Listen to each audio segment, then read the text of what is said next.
Good morning, Your Honors. May it please the Court, Tom Crabb of the Rady Law Firm for Petitioner JEA. And with me at the table is my co-counsel, Susan Clark. I'd like to reserve at least 2 minutes of our time for rebuttal. We're here today on the jurisdiction of the Florida Public Service Commission over a City of Jacksonville development ordinance and the service territory of JEA, the city's municipal water and wastewater utility. This court should issue a writ prohibiting the Commission from acting in excess of its jurisdiction, as it has threatened to do, in 2 respects. First, prohibiting the Commission from determining the validity of a City of Jacksonville development ordinance that obligates the developer of this property to build the water and wastewater treatment capacity at its own expense and dedicate it to JEA, as well as a city ordinance and interlocal agreements that make JEA the exclusive provider of utility service to this area. Now, do we grant prohibition sort of as a matter of, hey, a court or an agency might exceed its jurisdiction? I was struck in your brief at the end, you talk about an impending injury, perhaps. It may act, or it's about to act in excess of its jurisdiction, and to wait and see if an impending injury actually happens. JEA shouldn't have to do that. It should not have to wait for an appeal, expending significant time and money. It seems that for an extraordinary writ that there needs to be something more than, hey, maybe they'll get it wrong. Well, in this case, Your Honor, the Commission has issued an order below that says that it's a dispositive issue for it to determine whether that development ordinance was enacted pursuant to law, whether the franchises were enacted pursuant to law. Those are issues over which the Commission has no jurisdiction. So we've actually got an order from the Commission saying that it intends to look at these issues as dispositive issues. I can't think of a more certain threat that could happen as far as a lower tribunal expressing an intent to act outside of its jurisdiction than has happened here, where it actually has an order saying that it intends to do that. Well, wouldn't there be an obligation to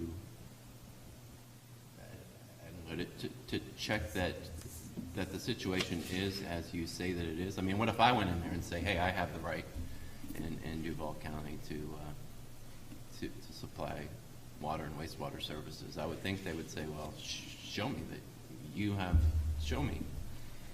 And we did show them, and we did make those franchises part of the record. The issue is making a determination of the validity of those ordinances, which is what we argue the Commission is without jurisdiction to do, not just simply taking them into account as part of its consideration of the docket, but rather looking at it. In fact, the order below lays out the process that a municipality has to follow under Chapter 180 for it to provide water and wastewater service as part of its public works.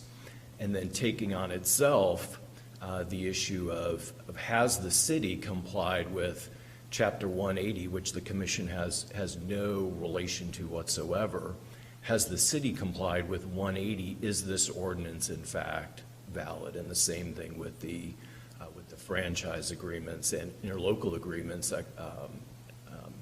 enacted under Chapter 163, that the Commission does not have the authority to look at those city ordinances, city interlocal agreements where it has no involvement, no jurisdiction to say, are these valid, were these enacted pursuant to law, not simply to take recognition of them and to note that, yes, those are in place, but rather to determine the validity of them.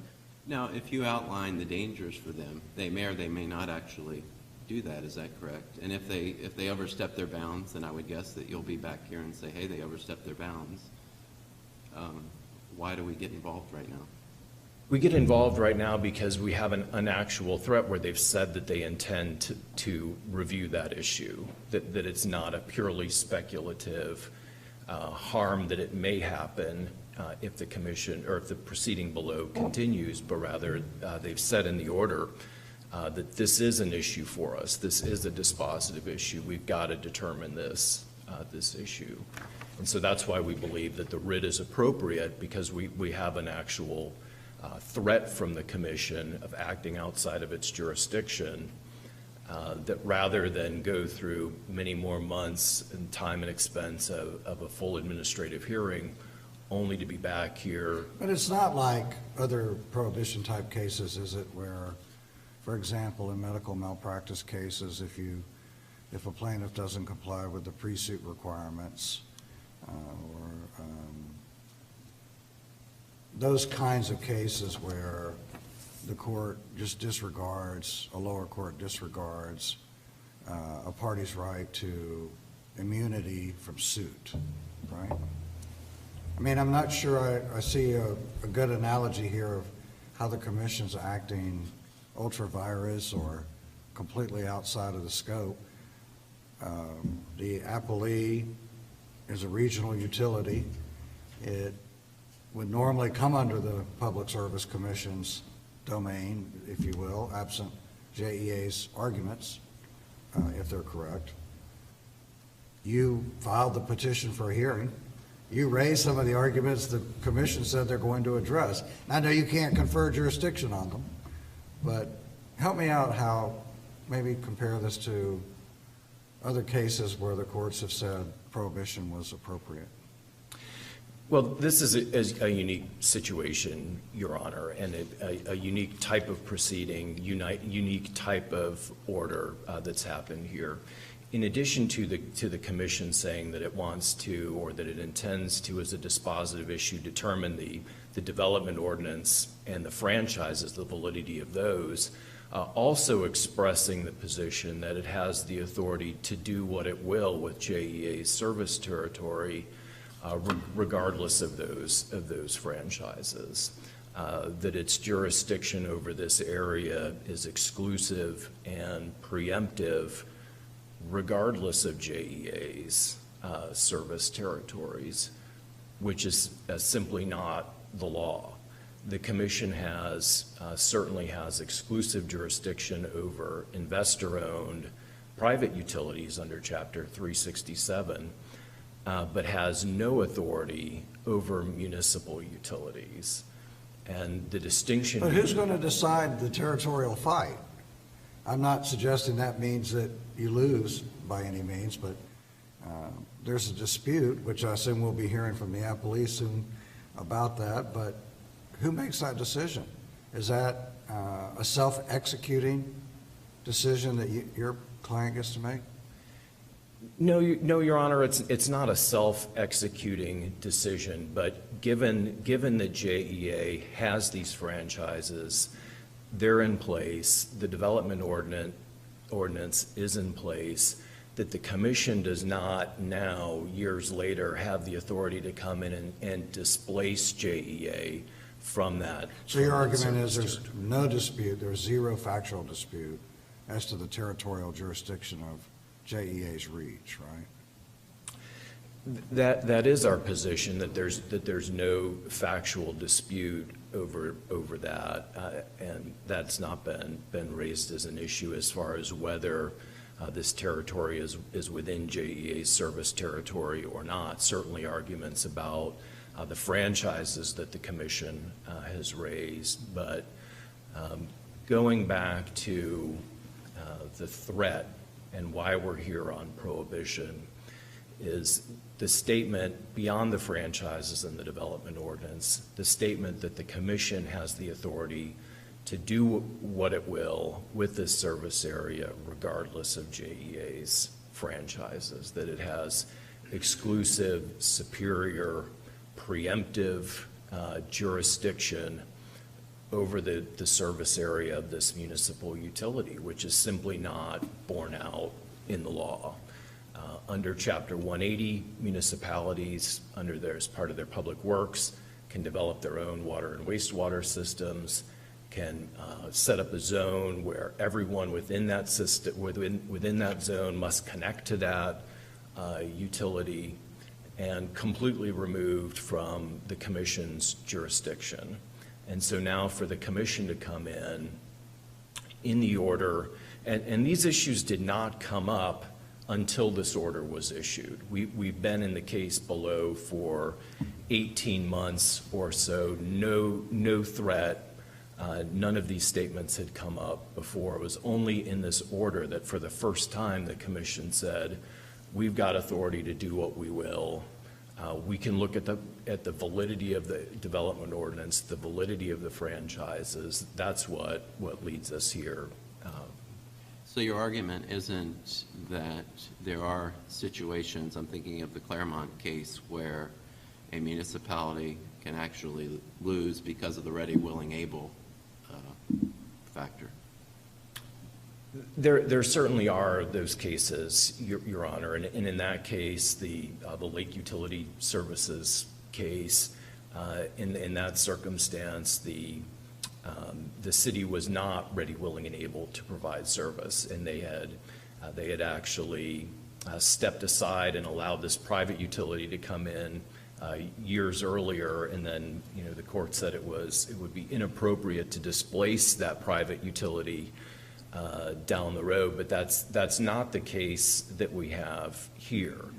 But those are factual-oriented things that I would guess the PSC will have to, or is your argument that they don't even look at those sorts of things with this application? No, it's not our argument that there are zero factual issues under any circumstances. We were proceeding in the docket below, had filed all of these franchise agreements, filed all this information, and we're continuing on. It was only when the statements came out that, hey, as a dispositive issue, we've got to determine the validity of this development ordinance. We've got to determine the validity of these franchises, not whether the franchises are in place, but rather whether the franchises comply with Chapter 180, which relates to municipalities and how they set up their public works systems. And so that, coupled with the idea that, hey, we've got exclusive, preemptive, superior jurisdiction, can do what we will with JEA service territory, regardless of the franchises, is what brings us here today, Your Honor.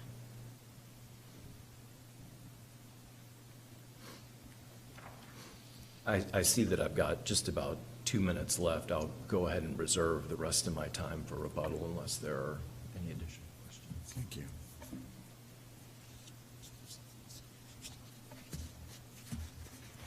Good morning. Good morning.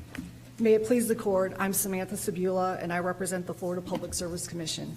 I'll be sharing my time with counsel for First Coast Utilities, Mr. John Wharton. I'll be taking 8 minutes, and he'll be taking 7 minutes. JEA's petition for writ of prohibition should be denied. All of JEA's arguments go to the need for service in the area at issue, and this is the merits. The issue before the court is who has jurisdiction, and the commission has exclusive jurisdiction. In the Bryson case cited in our response, the Florida Supreme Court stated that the commission must be allowed to act when it at least has a colorable claim that the matter falls within the commission's jurisdiction. The commission has more than a colorable claim of jurisdiction under Chapter 367. Chapter 367 gives the commission exclusive jurisdiction over First Coast application. JEA cannot use its local ordinances and franchise agreements to usurp the commission's exclusive jurisdiction, and this is what it's doing in its petition for writ of prohibition. It sounds like they're not saying that the commission shouldn't go forward. It's saying that the commission doesn't have jurisdiction to deal with constitutionality or the legality of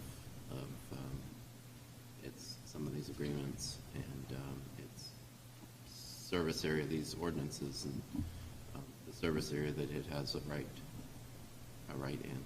Well, in its petition, they are actually saying that we do not have jurisdiction to decide the application in the third argument that they're making.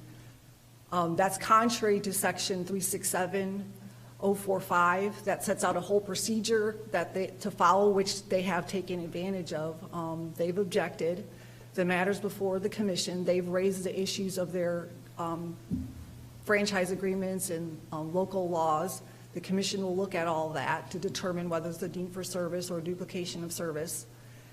And then there's the next step, that even if there is a duplication of service, whether the person that's providing service is providing adequate service, and we'll make a determination once we've reviewed all the evidence.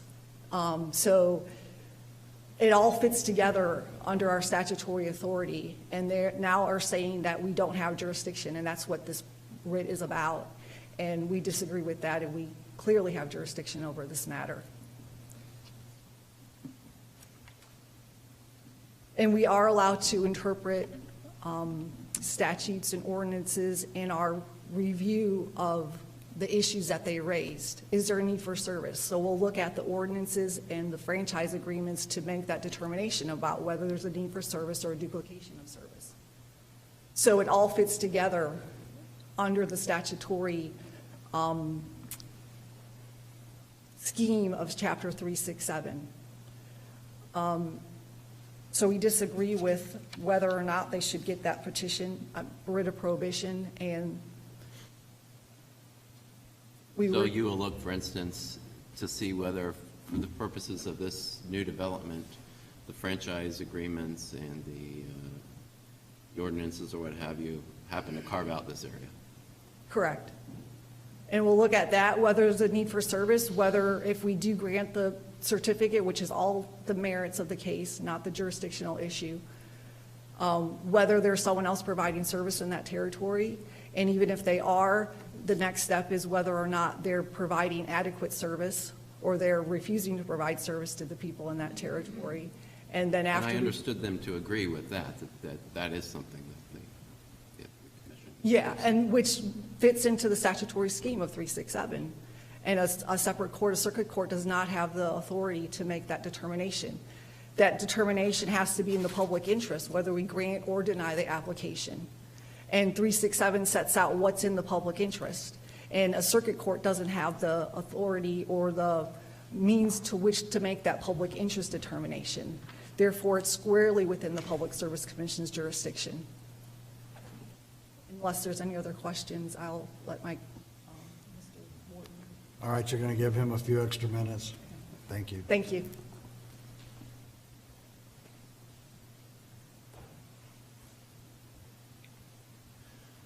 May it please the court, I'm John Wharton, Dean Mead and Dunbar here in Tallahassee, representing the respondent, First Coast Regional Utilities. I had not intended to speak to so many of Mr. Osterhaus's points. I think it's just a coincidence of what I had intended to address on the short time I have. A couple of things about the points you were making. First of all, you have to read what this order says. The vortex of this entire controversy, according to their brief, is a paragraph in the order that says, to determine whether summary final judgment should be granted, there would need to be no genuine issue of material fact regarding, and then they list 6 factors. Maybe they weren't very artful in some of those. They talk about the validity of this or whether that was enacted properly. But it is pure conjecture that the final order will have any of that information in it. Pure speculation at this point.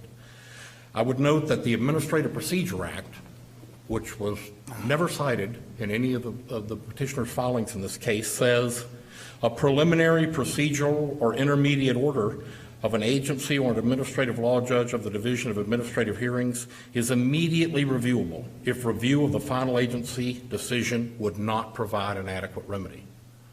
I don't believe there's any good reason why, if the commission exceeds, in the opinion of JEA, its jurisdictional boundaries in the issuance of a final order. And I have a client who doesn't relish having this stretched out anymore. It's the second oldest docket at the commission.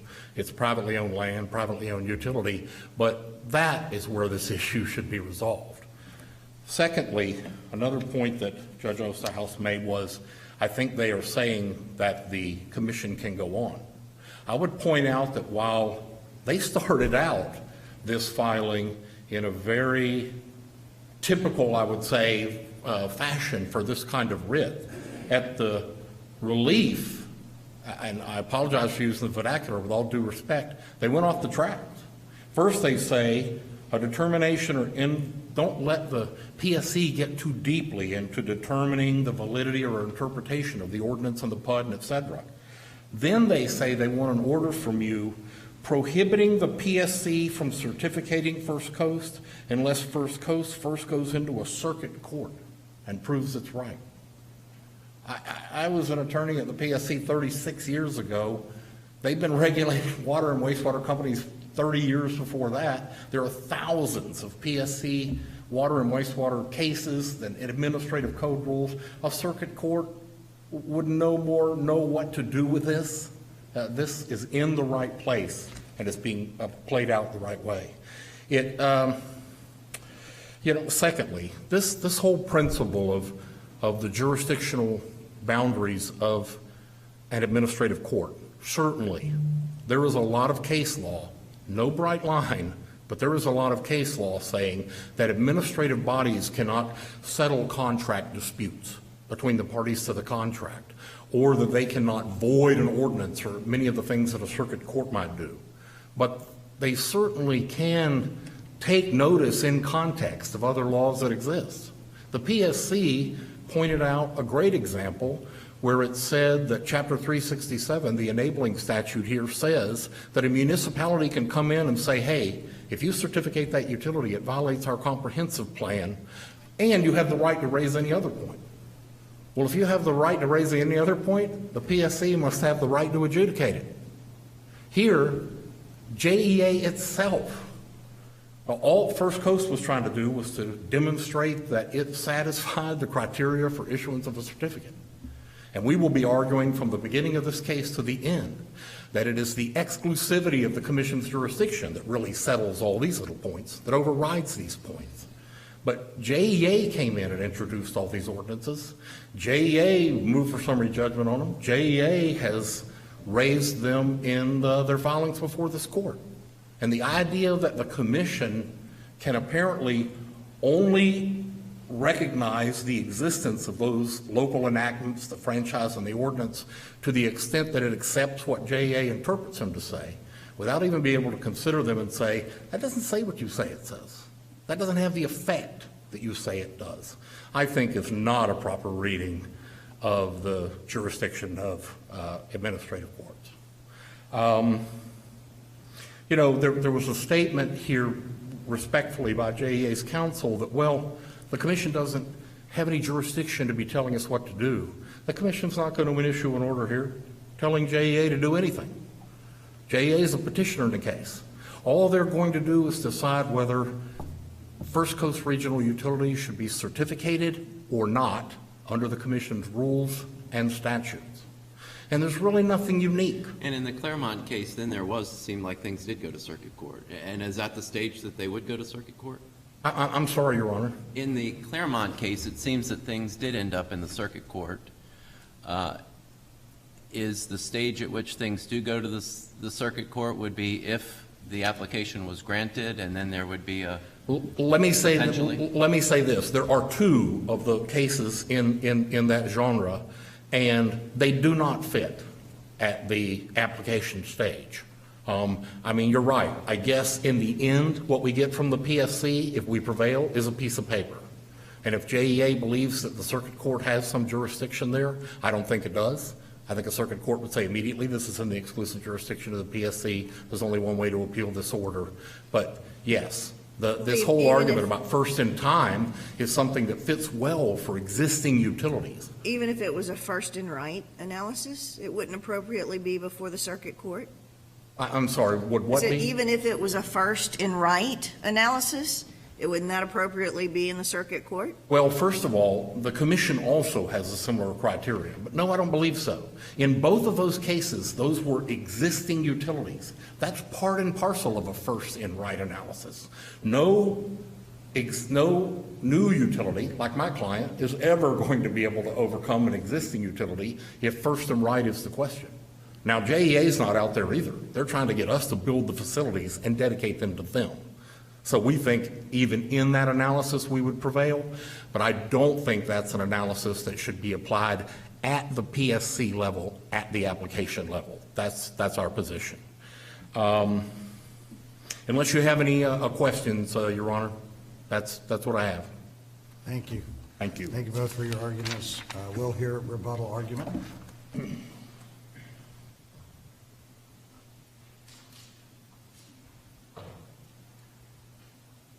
Counsel, I'd be interested to hear your response to his argument about relief and whether, is this simply a redo in circuit court that you're asking us to bless, or what's going on with your relief request?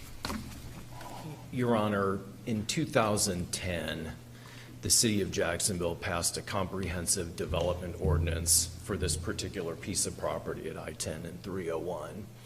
Covers every aspect of this development. And as far as the provision of utility service, it says the developer shall, at its expense, provide the treatment capacity and then dedicate it to JEA to be operated by JEA as part of the city's system. In other words, if you want to build in a rural area of Duval County in the City of Jacksonville, then you're going to have to pay for the infrastructure that's necessary to provide utility service for it.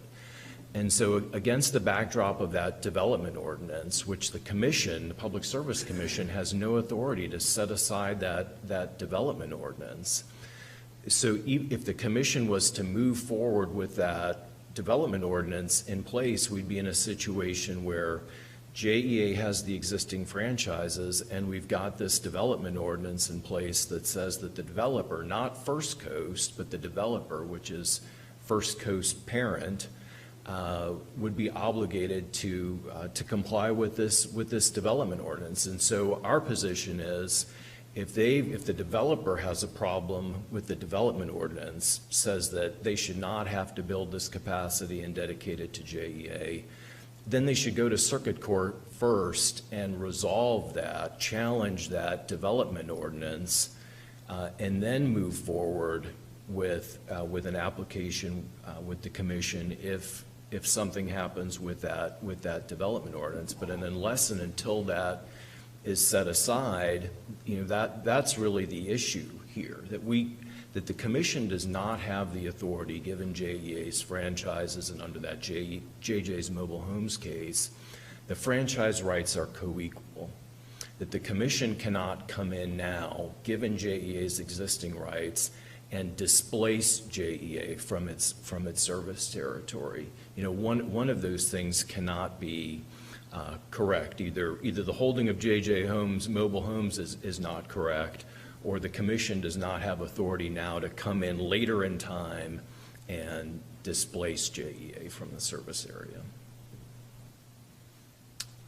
I see that my time has expired. If there are no questions, I'll thank you. Thank you all for your arguments. The court will be in recess.